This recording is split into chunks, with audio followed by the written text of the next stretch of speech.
Let's move on then. Stephanie Vaquer or Vaquer? We can't quite decide how to pronounce the name. The last I heard was Vaquer, so I'll stick with that. So, do you remember, and I hope you do because I sent you the video of it earlier today. Now, wait a minute. Did you send it today? I did send it today. And it was Forbidden Door, Mercedes Moné. And we were talking about, what's Mercedes Moné wrestling lady that the casual audience, including us, we'd never really heard of it before. And it was one of the featured matches on Forbidden Door. Now, obviously, it's CMLL and New Japan Pro Wrestling, and that's what makes it Forbidden Door, I guess. Anyway, she has one match over here of note. And then she impressed apparently enough people within AEW and WWE that she has already been signed to WWE. Shawn Michaels tweeted the following: "Welcome to the WWE family, Steph Vaquer. See you in Orlando." So before we get to the second point about her quitting and all that kind of thing and the CMLL fallout, you watched Mercedes Moné versus Stephanie Vaquer. What do you think all the fuss is about with her? And is she basically, or was the hottest free agent for the women out there for the American promotions? Well, what you sent me was quite lengthy. And I was pressed for time this morning. Yes, technically she's very good. Very, very good. But when did we start, really? I guess Meltzer started this. When did we start rating wrestlers just off their ability? Because that's more than what wrestling is. Wrestling is selling tickets. Wrestling is selling pay-per-views, selling merchandise. And what kind of personality does she have? Because if she doesn't have a personality, yeah, she'll be great, technically speaking, in the ring, but does she appeal to kids? Does she appeal to women? Since she's a female, she will appeal to guys. She'll do that automatically. But as far as her in-ring ability, yes, she's very, very good. But we will see. I think that somebody's, and we're going to talk about something coming up, the greatest heel that I can remember. But that was more than just their working ability. And they weren't even great technicians. They just sold tickets. So we will see. They will take, what's her first name? Stephanie Vaquer. That's a French word, right? No, she's Chilean. Well, Vaquer would be a French name, right? No, it's Spanish. It is not. Well, I don't know if it's French or whatever. I mean, she's from Chile, so I figure it's a Latin name. She's from Chile. Yeah. I thought they spoke Portuguese there. One or the other. Spanish or Portuguese. It's one of them. You speak Spanish, right? No. I've just got the surname. No. I knew you'd ask me this. No, I can't. My parents didn't beat it into me when they should have done. Okay, she's from Chile. Now, how far would be a WWE run in South America?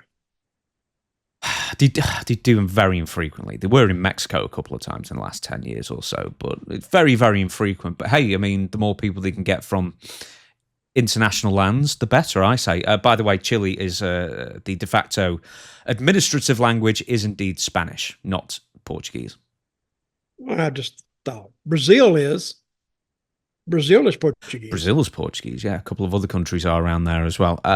Before we go too far on this, with Stephanie Vaquer, just her entrance, her presentation, I mean, did it scream superstar to you? Did it just scream like another person in the pack? No, her entrance was very good, and it did scream superstar at me, because I'm sitting here watching it and it was superstar. And I kept hearing that in my ears. So yeah, she has a superstar entrance. And now, of course, WWE, that's their strong point. Forte. Making somebody look like a star. if you just walk to the ring and you just walk back, well, hell, you just like all the rest of them. But if you get that entrance, look at Roman Reigns' entrance. Hell, it takes him down 6-7 minutes just to get to the ring. Hell, he's already killed the time that he needs on a TV match with just going to the ring. So, yeah, they will make her as much as they can, and I think she will be a superstar.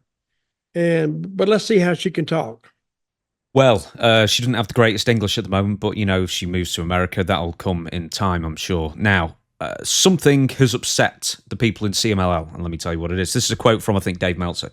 When Stephanie, had told CMLL, they basically said, if you want to go, you can go, but just do business the right way. She's got the tag titles in CMLL. She's got the CMLL singles title. And it was basically go to San Jose, where she's been advertised for months for a New Japan show, and drop the title there, and then drop the tag title wherever, and then do a farewell. And the feeling was that they expected that of her and basically told her, look, they know that they want a WWE, do the right thing. Essentially, what she's done, she's cancelled months' worth of bookings in advance, including this San Jose show where she was meant to lose the singles and tag titles, and just gone, see you all later, and then gone straight to WWE now. This is 2024. It's just, that's a shake of the head there. Shouldn't do that. Because if you can't operate off somebody's word, because, they have a business to run too. And she got signed from there. And it's been a time-honored tradition that you do the honors on the way out. No telling how many girls that laid down for her, and now she needs to do the same thing on the way out. Now, not only does she have the single title, right? Mm-hmm. She has the half of the tag team title too, right? Mm-hmm. Now, she even beat Tessa Blanchard. She beat Tessa Blanchard in her last match in CMLL and then left. So she even leaves a winner. Mm-hmm. That's what years ago, that if you did that, the other companies, the other territories, they'd be afraid to book you because you could do the same thing to them. Now, WWE, they don't worry about that, because where's she going to go from WWE? There's no wrestling organization in the world bigger than WWE, but still it is bad business.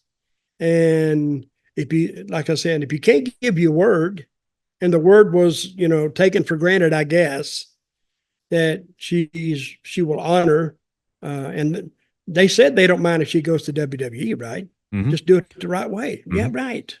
So I'm agreeing with them, and I wish she hadn't have done that, because now I have, she's going to make a lot of money in WWE, regardless of whether,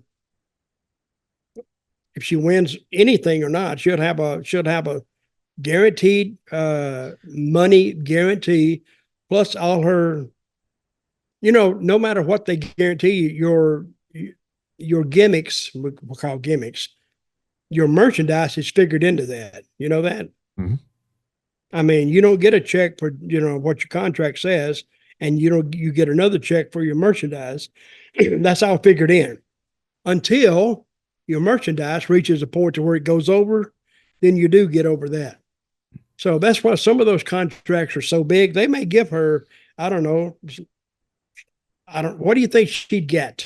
Well, that's the good question, really. She's going to NXT. Nobody knows who she is. Nobody knows who she is yet. Well, exactly. She's going to NXT, not the WWE main roster. So I don't know what she'll get for a contract. Main roster minimum's like $250.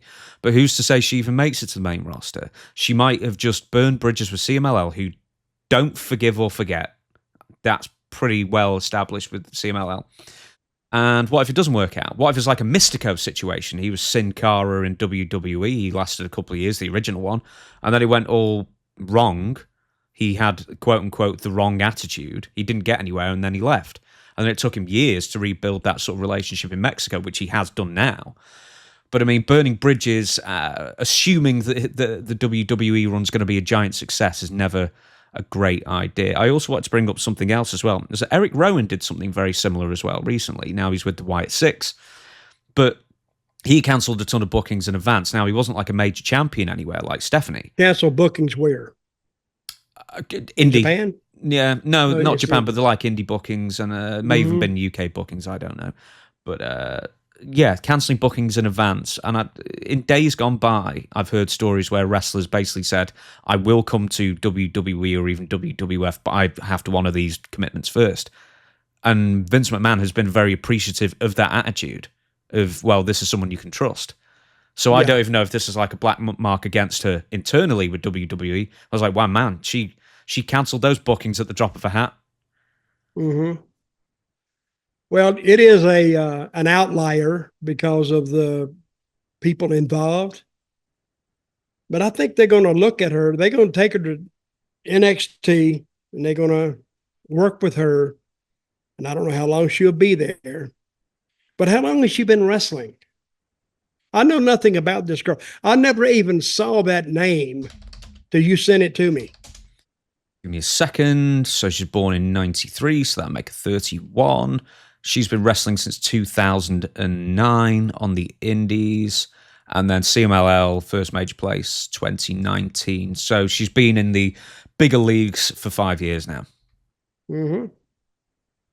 Well, time will tell. Right. WWE, that they're going to teach her a lot of stuff that she didn't learn before because these other little companies, I don't even think they've mastered how to, some of their talent gets over.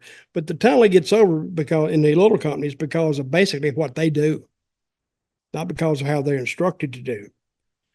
But she's a work in progress, we'll say. Mm-hmm.